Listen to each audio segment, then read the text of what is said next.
Our main speaker today is Dr. Claude Perrottet.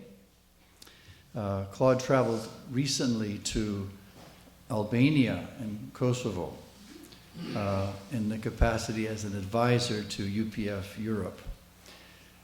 So let me just say a few things about Claude. He is originally from Switzerland.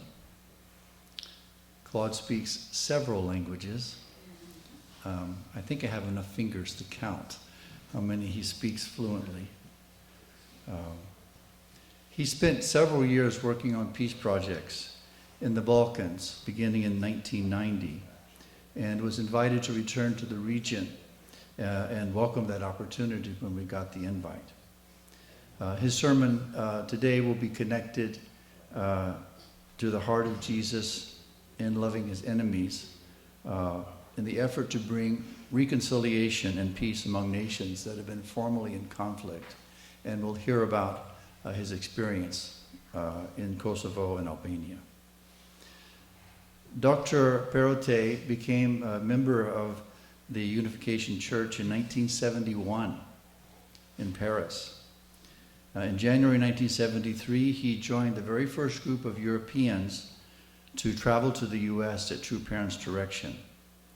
In 1975, he was part of the first global team in Japan and Korea, where he participated together with his lovely wife in the 1800 couples blessing.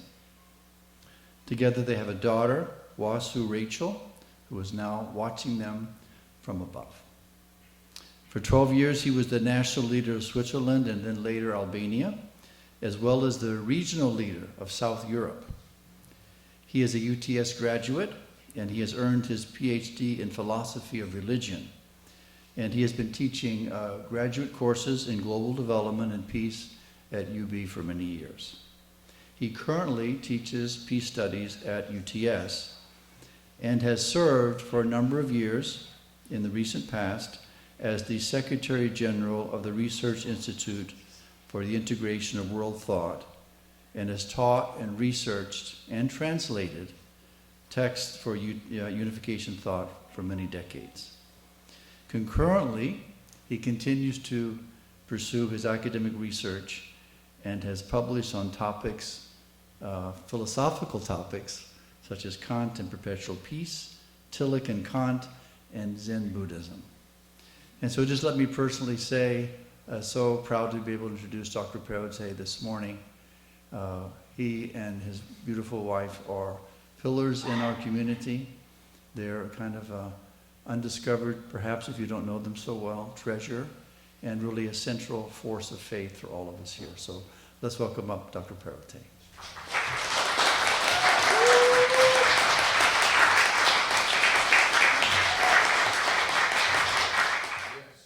Yeah. This is Tirana. It's the capital of Albania. And I always felt Tirana sounds like the sound is like a mixture between tyrant and piranha. But it's actually a very beautiful city today. Yeah. And this is our peace embassy, the peace embassy for the Balkans. Mother gave $1 million, and then they added some. And they built that. You know, in Manhattan, you cannot build an apartment for that. And it's very beautiful. And this picture was taken from the roof, which we no longer will be able to access because the upper half of the building is being rented out to the government. So it's a nice tenant to have, but it means we won't be able to access it anymore. So today I will try to speak about the theme of the realm of resurrection in connection to Albania. And I first have to, I don't know if it's called confession or to admit, just to state that I am somebody who never had a relationship to Jesus. You know, I can honestly say in my family, Jesus had practically zero presence, even though my family came from a Christian background. Culturally, we were absolutely Christian, but I grew up with no conscious, at least, sense of Jesus whatsoever. But actually, I realized in my life more recently, I mean, since I'm with true parents, that Jesus, on the other hand, had been, I didn't care for him, but he cared for me. And he was present in our family, even though there was no awareness of that. And I will show you some two brief examples. So first, this is what you just heard, and these are the words of Roger Wetherall, because I was unable to tell what I would speak about today. So, so I will connect with the heart of Jesus and his love, in loving the enemies and bringing reconciliation, not just on the individual level, but on the national level. Since I had the joy to experience that, at the very start, the very beginning in a nation, or actually two nations now. And I felt, yeah, that's right. Let's speak about that. So thank you, Mr. Weber. The next thing you will probably not expect, as I said, Jesus is we feel he has been very present in our family. And so one thing is a very central experience, a central event in the life of our daughter that happened on Easter. I will not go into that, but that's very essential for us.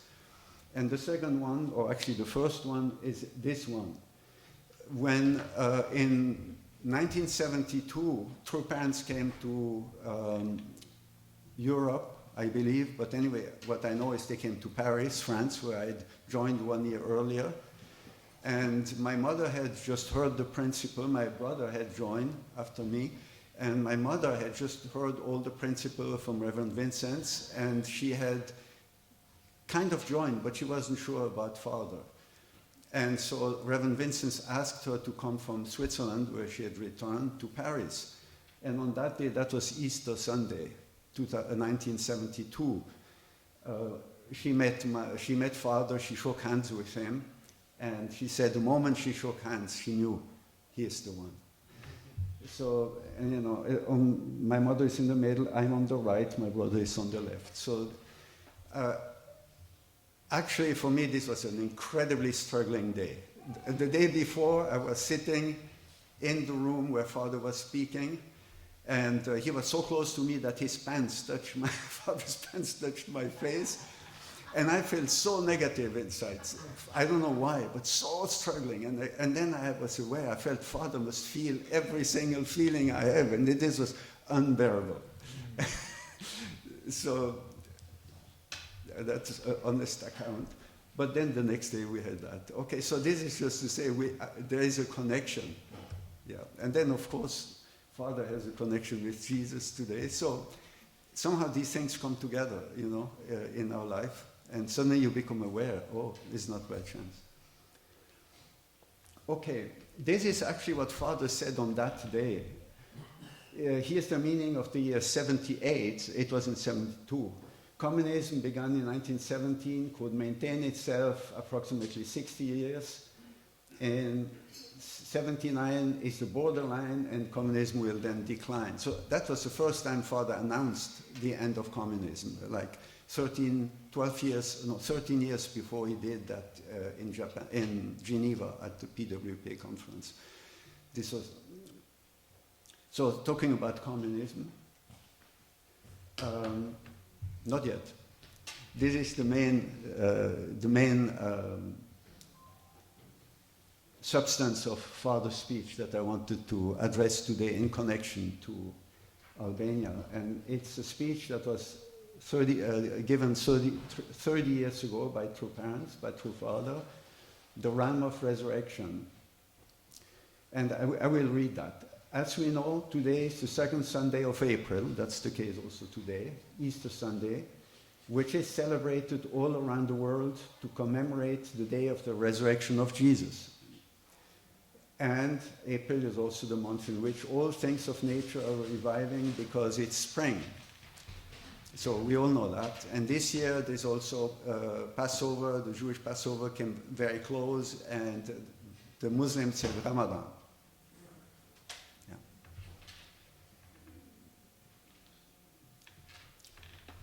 Because of the fall of the first human ancestors, can you hear me? Yes. All parents and all things pertaining to them are as if they did not exist. I think that is very strong. Many times I feel like I wish I didn't exist. And yeah, it's like you don't exist when you are fallen. It is as if they died. They lost their lives. To make them live again, to resurrect them, is more difficult than starting the creation all over again. Recreating is that difficult. It is nearly impossible. And I'm sure that sometimes you feel it is impossible, right? Those who have been given birth already must go back to their mother's womb and be born again literally. You know, that doesn't mean physically, but literally be born again. That means not just some symbolic meaning. It is as difficult as going back into the womb and being born again. This is extremely, extremely difficult. The realm of resurrection is not just one entity, but it involves the whole environment as well as the people living there. So it's not just a personal thing. And I remember Father one time saying that even he feels, because he lives in this world, and he's breathing the air, the polluted air of this polluted world, which is not just physically polluted, but spiritually polluted, he feels ashamed in front of God. And because just being in front of God, no matter who you are inevitably participate in this fallen environment.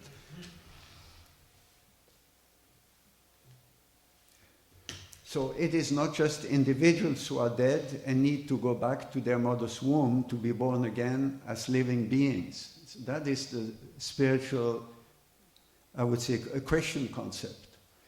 2 days ago on Good Friday we went to a church, with a few of us were there, and this is really, Jesus died for me.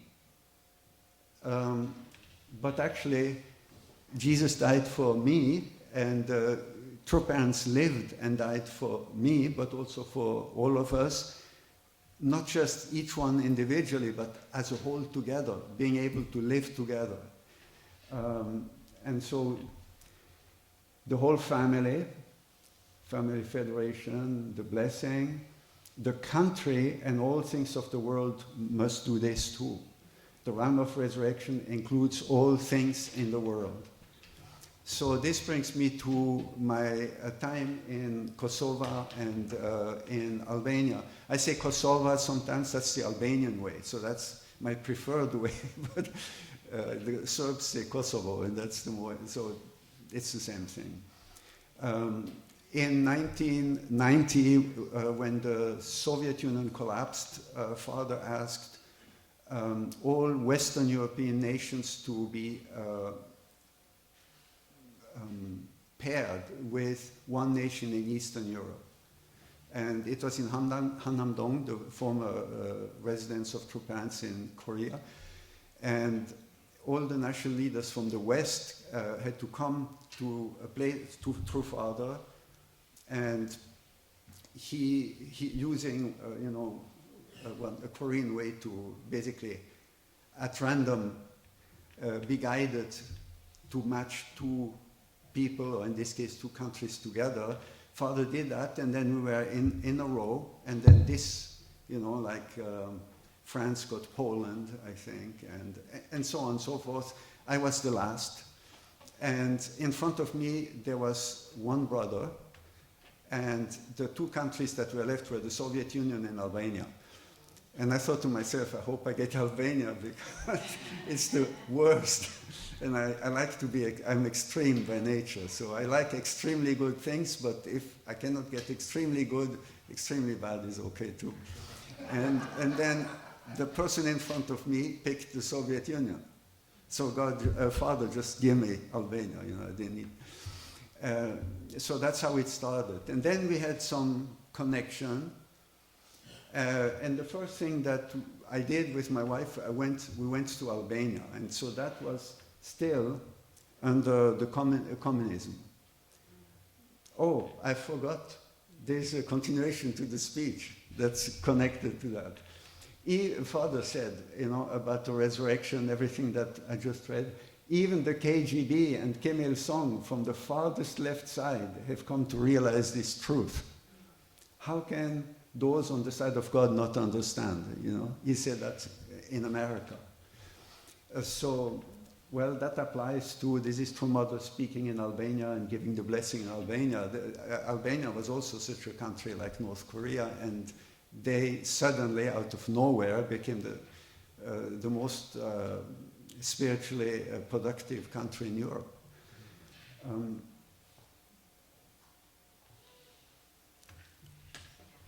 So this is a map. I don't know if I have a function here to do it. Is there a function to? Yeah. So this is Albania. This is Kosovo. This is Serbia. Serbia is much bigger, going to the ceiling, not quite. And Kosovo has always been part of Serbia. But it's now, I gave up on any explanation of history because it's too long. Now it became independent because mostly Albanians live there. And it's been a constant conflict between Serbia and Kosovo. Albanian people live in Kosovo, it's mostly Albanians. Some live in neighboring Serbia, some live in Montenegro and Macedonia, and of course in Albania. And there's this sense of greater Albania. Albania has always been independent, but it was a Stalinist country, so it was completely closed. Kosovo has been struggling with Serbia, getting autonomy and then independence. This is St. Paul. Apparently St. Paul in the 1st century, that means before the year 100, so basically just after, St. Paul, that's very immediately after Jesus' death, went to Durrës, which is a city in Albania, and started a Christian community there. But it's not sure. These are all guesses. And this is just Constantine the Great. He was also from that region. So, and quite a few Roman emperors were from there. So you can see that it's very close to Italy. That's Albania. It's very close to Italy, and there are Albanians living in southern Italy. There's villages with Albanian-speaking people. It's all connected. So Kosovo, to start with Kosovo, is, as I explained, the struggle between the Albanians and Kosovo. Milosevic was the president of Serbia, and he did ethnic cleansing, and he invaded, and he did horrible things in Kosovo against the Albanian population. But that doesn't mean that the Albanians have always been saints towards the Serbs. So just to but at that time, and finally the U.S. bombed Serbia and liberated, and now there's the UN there. Ibrahim Rugova, who was a chain smoker, as you can see, was the first president of independent Kosovo. And I met him, and he was invited by true parents to America. He went to Washington, D.C. to one of our congresses. So, actually I should explain, what I didn't explain. So the father said we should pair our nations, so we started sending 1 or 2 people to Macedonia because Albania was, you couldn't get in. And Kosovo, the original missionary who was in Macedonia, which is close by, as you see, and with Albanian population, his name was Günther Wurzer, and he is mentioned in father's and mother's autobiography. He was the first missionary to the Soviet Union before he was kicked out. And so our brothers started going to Macedonia, and then my wife and me, we flew to Macedonia to see it. We went to Kosovo briefly, and then miraculously we got a visa for 1 day to go to Albania, together with relatives, Albanian relatives who live in Kosovo and Macedonia who could go for 1 day to see their relatives in Albania. And so we could do that. But then a few months later, one pilgrim, Reverend One Pilgrim, my father's first disciple, was the president of Europe, asked all national leaders to personally go there and do mission. And when I heard that, I felt like this is death penalty. I didn't react very well. But then I did go. I had one brother, Franco Bollandini, an Italian brother from Switzerland, said, I'll go with you. And I really appreciated that. So we did go. I have no pictures, unfortunately. So that was 33 years ago. So that's the Jesus life. It was just an interesting coincidence. So this was 1 month ago. On the right, this is Bill. He is the general affairs person. He picked me up in Tirana at the airport without my luggage, which was lost by Swiss Airlines in Switzerland and then recovered by the Albanians. And then I went to Kosovo by bus, a 5-hour or 4-hour trip by bus, and that's where I found my spiritual daughter on the right. So this is Imi Demiri, and she's the first Albanian member. Albania and Kosovo are considered one country for unification movement, and actually she was born in Albania. And this is the divine principle that she translated into English. And that's her 30 years ago, and that's her today. She is 83.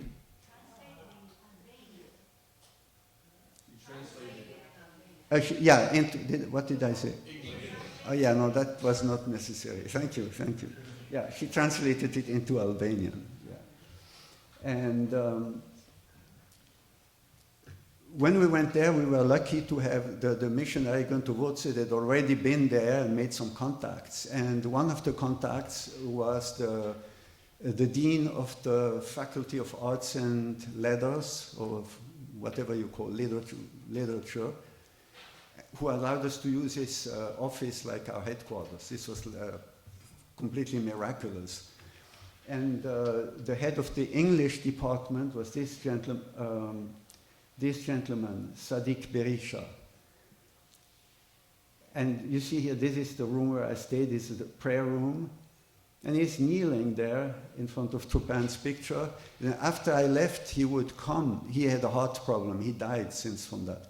He would walk. It's very high up. A long walk, like 40 minutes walk. He walked sweating in the summer at 5 o'clock in the morning to do pledge service with my spiritual daughter. So these kind of things, so moving. But then he disappeared. We don't know what happened to him. This is, again, that's the grandchildren. And this is the daughter of my spiritual daughter who was blessed with an American and has these children and, you know, this guy. And then here, I just want to introduce, I think I'll just tell you a few things about the people. That gives you an idea of what life was.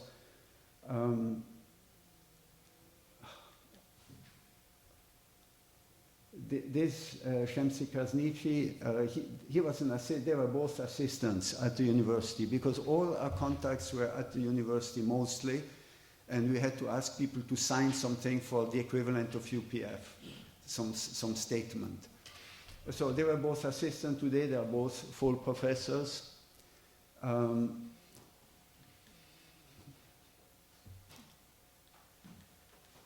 Now I understand why people struggle always. You instinctively click on next instead of clicking on the arrow. He was a professor of law, and he was the previous foreign minister of Kosovo. And he was, anyway, you'll see him later. So anyway, these are the people that we met. They're all incredibly good people. And they heard the principle. He had a 3-day seminar. He had a 7-day seminar in Switzerland. He was the only one to get to in the 7-day workshop.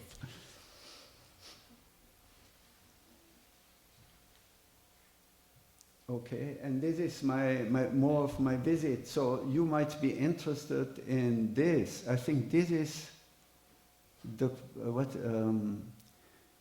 son of the I forgot Shigemune.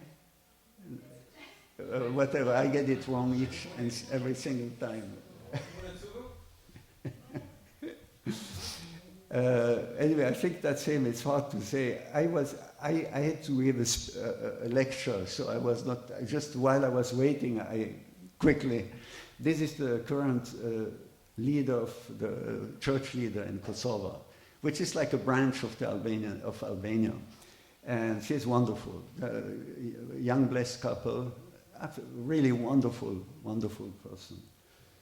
And okay, this is the physical daughter of my spiritual daughter, and this is her oldest son, and he really stuck to me like a glue. It was very nice, very, very nice experience. And so this is the living room. That's where it's the same place where we had our center 30 years ago. This is the nature. This is again the center. They have a very beautiful center, video center, lecture center, church center.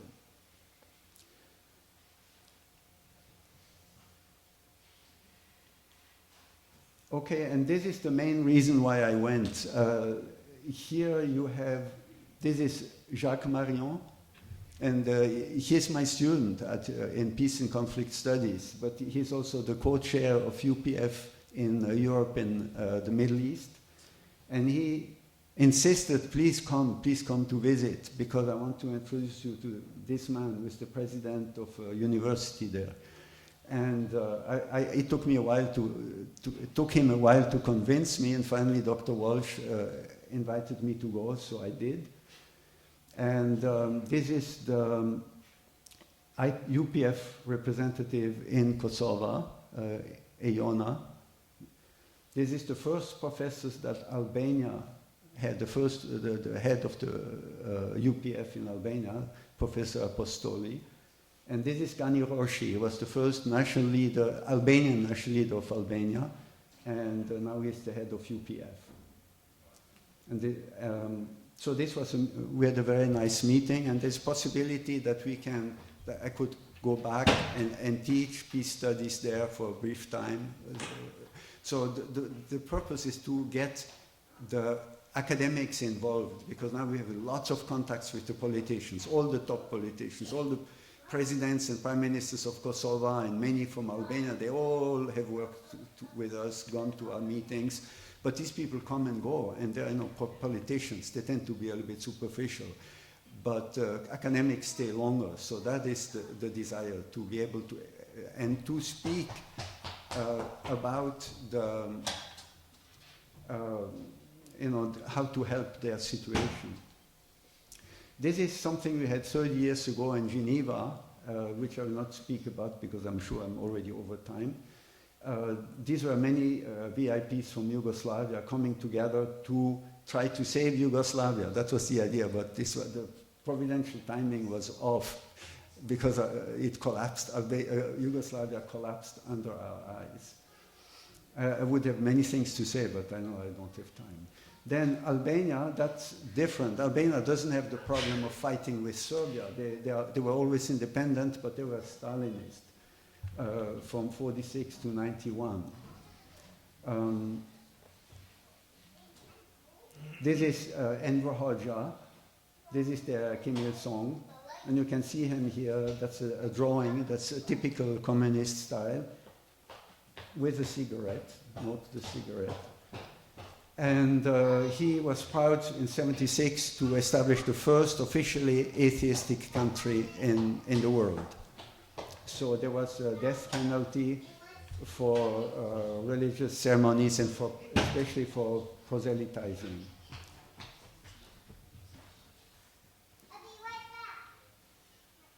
And then today, you see when Father Songwa, one of the people who spoke, was this man, Alfred Moisiu. He is a former president of Albania. So you see the switch is just incredible. He was, I think, the first president he received True Father in 2000 something when he was president. And that was the first time that the living current president was receiving True Parents. This is Salih Berisha. He was the first president after communism, and I met him also. And when Father came to Albania, he met him, and he had become prime minister by then. They both met True Father. This was the student leader of the revolution who toppled the regime about 3 weeks after we visited. And then we stayed in his home. So right from the beginning, we were connected to these most important people. And that's because these people came to Switzerland. A group of them came to Switzerland, and they didn't know where to stay. And then one of our brother, very simple brother, met them, invited them to his home, and then we got connected. And through that, we got the invitation to go to Albania. These are some pictures I wanted to show you from the first time we went to Albania, which was still under communism, so it speaks for itself. These are relatives of the people who were on the bus who are waiting for them at the arrival. You can see it's the south.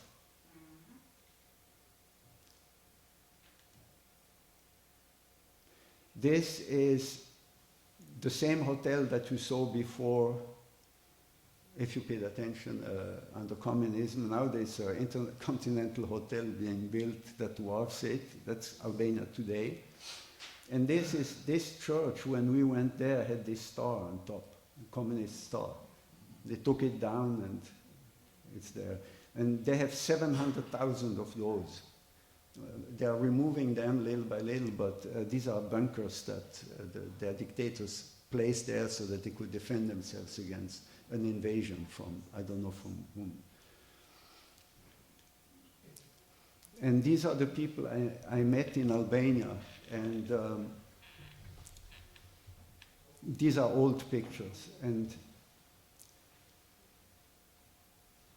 this lady, very simple grandmother, I first met her daughter, and I don't have a picture available. I mean, I have one, it's on the wall, I couldn't copy.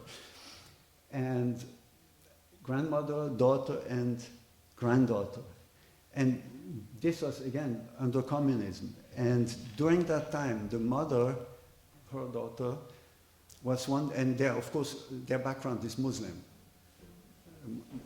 background.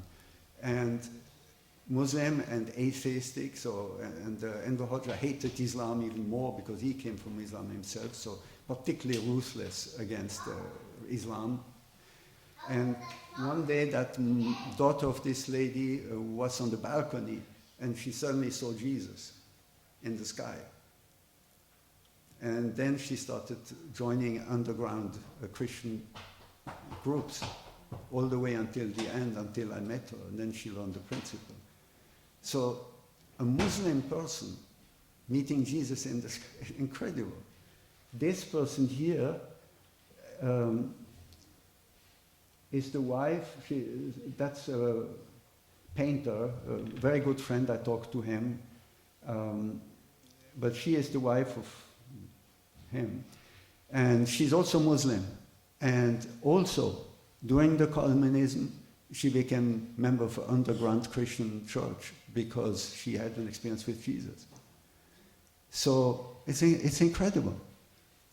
Now you have to know that Islam, the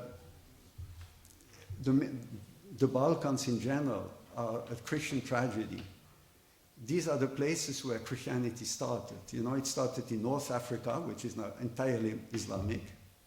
You know, St. Augustine of Hippo, that's North Africa. I forgot if it's Tunisia or Libya or whatever, but anyway, North Africa. No Christianity left. And the Balkans were Christian. As I said, Illyria, which is the old name of Albania, one of the first countries to become Christian in the 1st century. But Christianity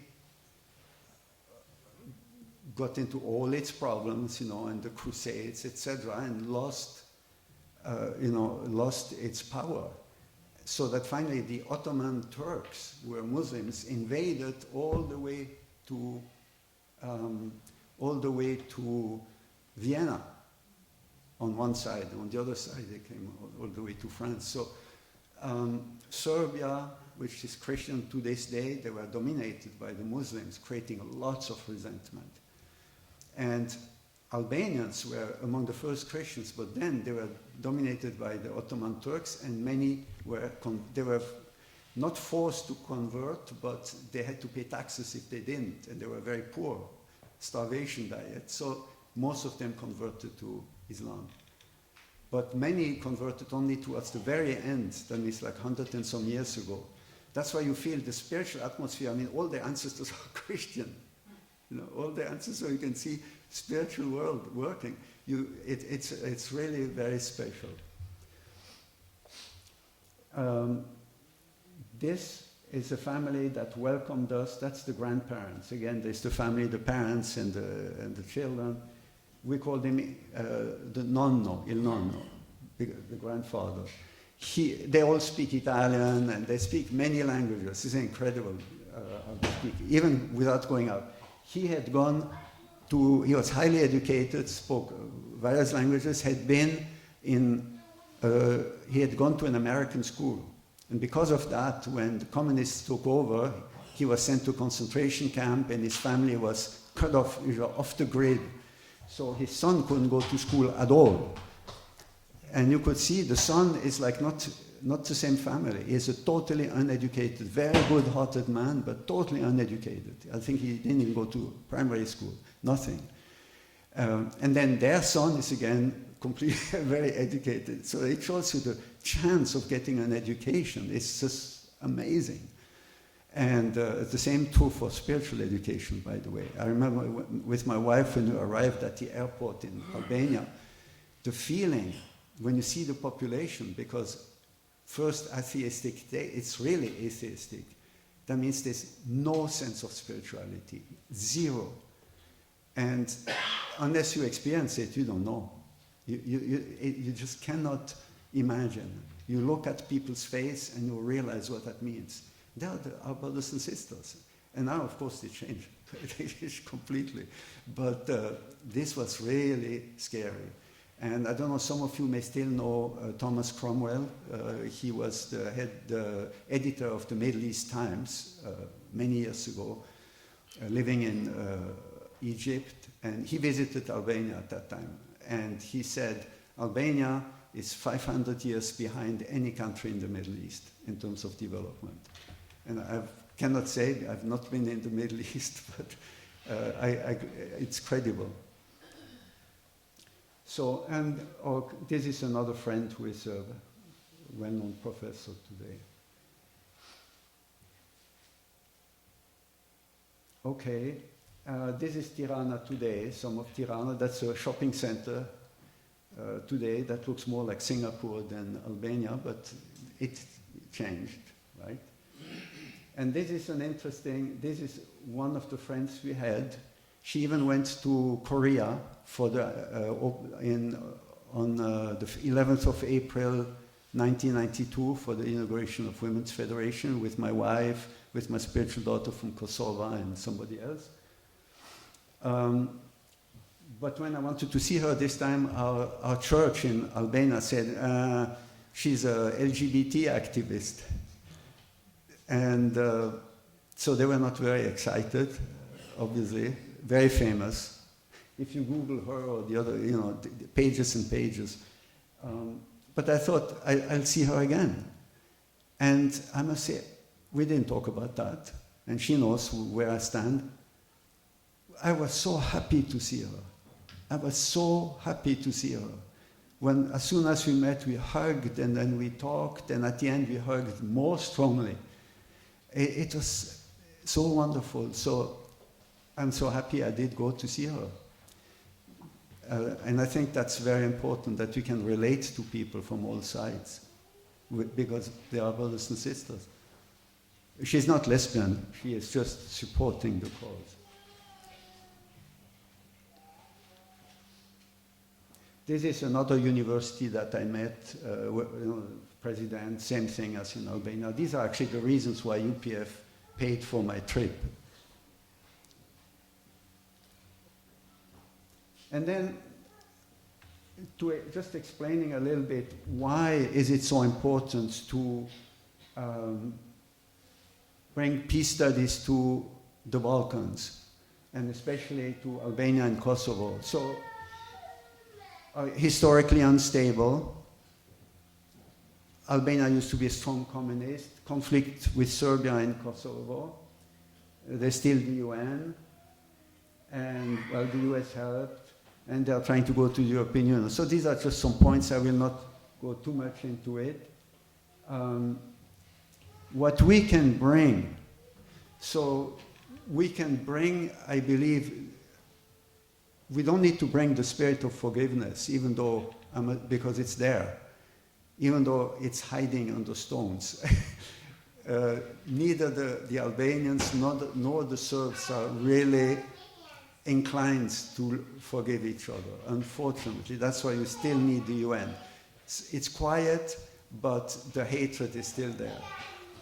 Still, of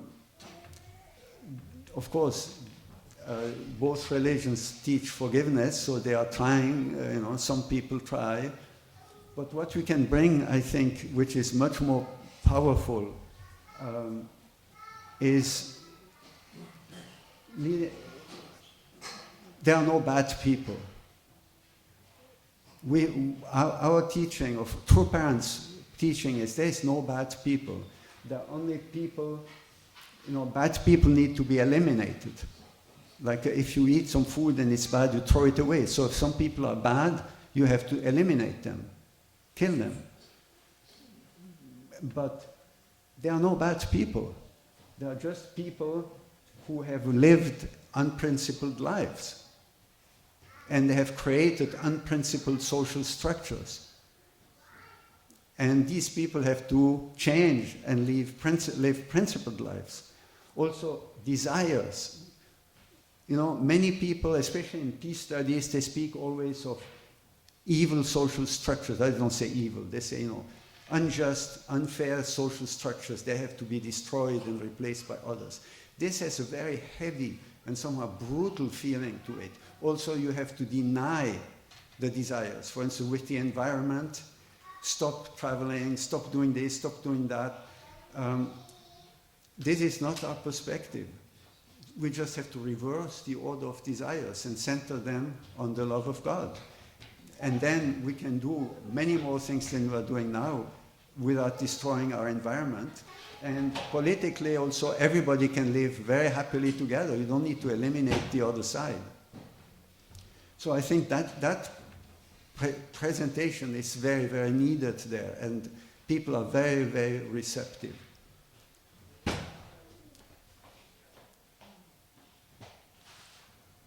Okay, anyway, I'll skip that. This was a meeting of the UPF Board of Trustees in Albania. Each one represented one town, and they invited me to introduce peace studies. Because again, they are not necessarily always all interested. I have still 2 hours to go. They are not always interested in the religious side, but they are very highly intellectual people. So anyway, I made a short presentation. Okay, and then the last thing I spoke at the Sundays. I give Sunday service, and then I spoke also before them. They had a national workshop for members, just a 3-day workshop. So as you can see, we had some good moments, and they did all the things that everybody does in such workshop, like here in the United States. And this is, the father of somebody here, Jack Hawley. He is the head of the Unification, the church, the Family Federation in Southern Europe and the Balkans. So he is the national leader of Albania. And this is Jacques Marion, who invited me, my very good friend, Jacques. we spoke many hours every day, breakfast, dinner, and we see, here it looks like we look on the different directions, but mostly, and then here I see how occasionally my wife tells me, don't sit like that, Papa. Now I see what that means. And this is the final picture of, this means the winning team of God. God's winning team. Zoti is God. And that concludes it within 2 minutes. So,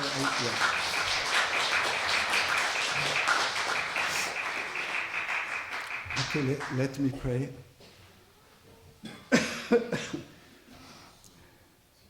Our dear Heavenly Parent, thank you very much that I could stand here, and even though I was not able to as much as I wanted, but bring together a True Parents work worldwide, centering on you, to resurrect this world, resurrect each one of us based on what Jesus did, but not just resurrecting us as individuals, but as interconnected people, as connected bodies, as people who work and live together and die together, all the way up to the level of the nation. Heavenly Parent, and I was lucky enough 33 years ago to go to Albania, which was at point zero, and to witness the beginning of resurrection of a whole nation. And now to visit again and see what it had become. So many young people, and almost all of them are not second gen, they are just young people who joined today. Heavenly Parent, I pray for the connection between that country, where actually now there is a team of Choniguk missionaries, and coming from the United States. And I pray for all of us to be able to connect more with each other across the world, and in this incredible time of establishment of Choniguk, that we can work together efficiently and bring about what we all are hoping to see very soon. Heavenly Parent, I report all this in the name of Claude Perrottet's Blessed Central Family. Adjunct.